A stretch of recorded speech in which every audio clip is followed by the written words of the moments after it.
Fala pessoal, beleza?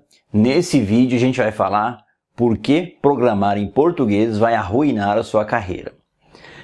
Eu vou começar contando um pouquinho da minha história e depois eu vou passar ponto a ponto o que isso pode impactar na sua carreira. Por que programar em português pode ser terrível para a sua carreira. Bom, eu comecei a programar como todo mundo, programando em português e usando coisas como Portugal, esse tipo de proto-linguagem de programação.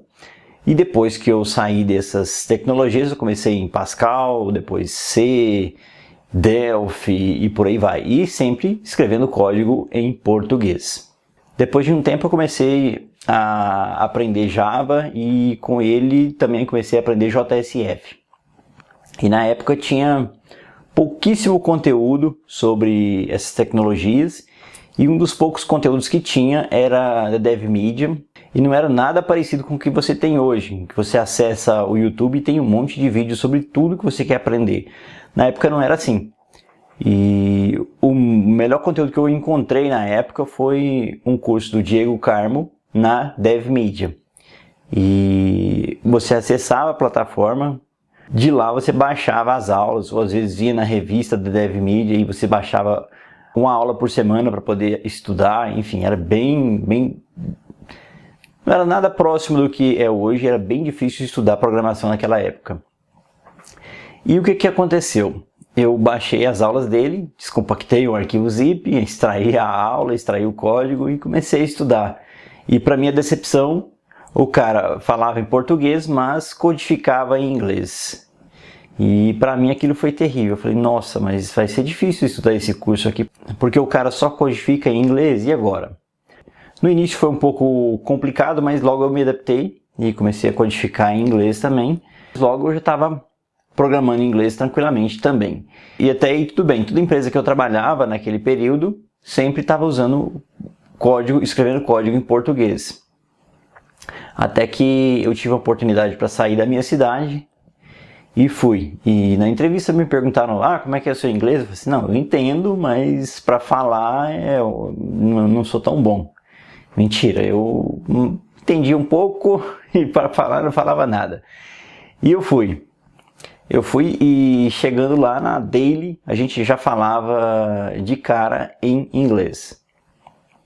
E no meu primeiro dia a gente ficou em volta de uma estrela lá de videoconferência e o cara do outro lado falando em inglês e eu igual o Didi Mocó, perdido no meio daquela Daily ali e entendendo, sei lá, 50% que o cara falava.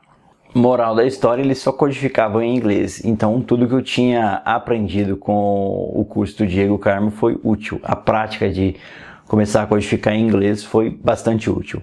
E agora a gente vai falar sobre os problemas que vai te causar se você seguir programando em português. O primeiro deles é a dificuldade em colaborar com equipes globais. Primeiro, você vai precisar se comunicar com os caras. Então escrever um código em inglês já vai facilitar a sua vida.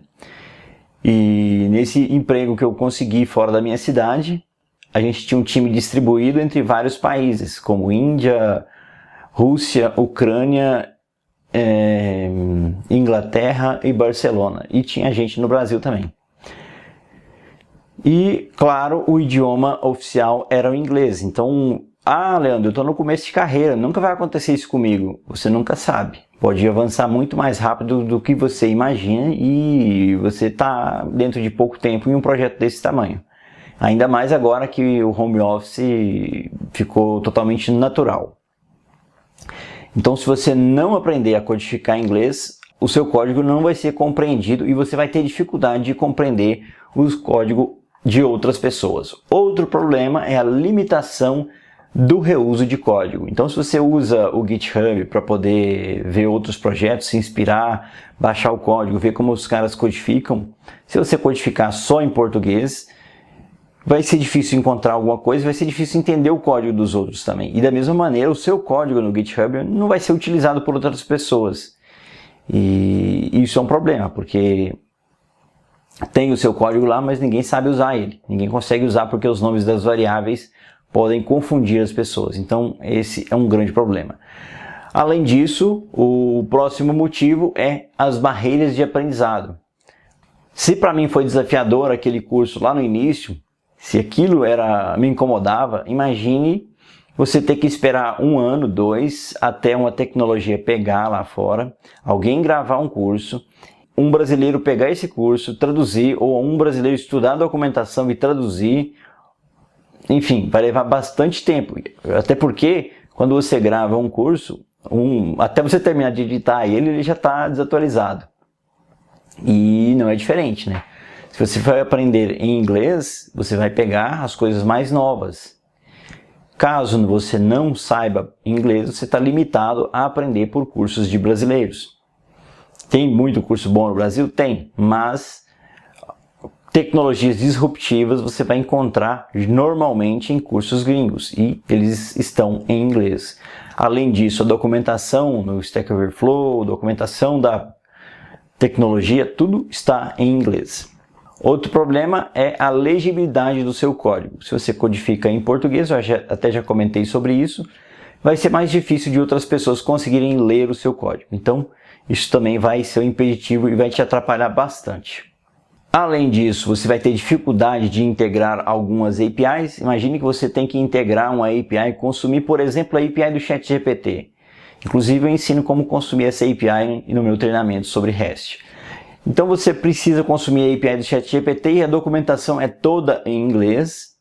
Atualmente até tem vídeos explicando como consumir a API do ChatGPT em português, mas no início não tinha. E quem sabia ler a documentação e implementar em inglês no começo, largou na frente.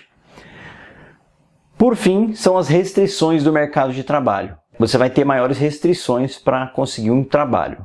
Por quê? No Brasil não é tão comum, mas externamente eles olham o seu GitHub para ver se você tem algum conteúdo relevante e para ver como você escreve o seu código. E normalmente também te mandam um desafio técnico para ver se eles implementar alguma solução e esse código precisa estar em inglês. Então, se você não faz isso, você já vai ter essa restrição de cara. No Brasil até que é tranquilo, né? Você consegue mandar uma solução em português. Mas claro, você vai perder pontos imediatamente se a empresa, por um acaso, utilizar inglês na codificação. Você mandou sua solução codificando em português e o seu concorrente mandou a solução dele codificando em inglês. Com certeza eles vão priorizar esse outro desenvolvedor em detrimento da sua solução, a menos que a sua solução tenha sido muito melhor do que a dele. Então, esse é o grande problema. Moral da história. Eu nasci falando português, eu vou morrer falando português, e essa é a minha língua materna e não me preocupo com isso. Bom, você deveria se preocupar se você trabalha com TI, beleza? Essa é a nova fase que eu estou começando aqui no canal, pessoal. E, claro, ajude a monetizar o canal, porque aí eu posso colocar um editor para cuidar melhor do canal, editar melhor os vídeos, enfim. E até para que alcance mais pessoas. Então curta, compartilha e se inscreva. Beleza? Até o próximo vídeo.